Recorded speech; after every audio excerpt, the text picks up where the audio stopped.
แซ่บปะถ้าถ่ายคลิปน่ะก็ได้ไม่ปะเขากล่องเบาอ่ะเมื่อ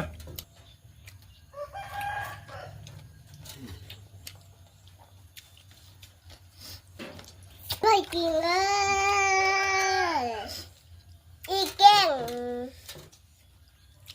บอลเด็กอัตัวน้อยฮะแบบพี่ปู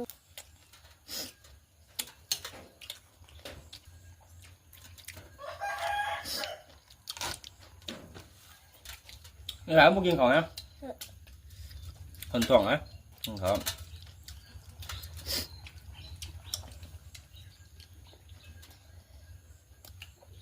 ใส่เดียวๆเลยมัน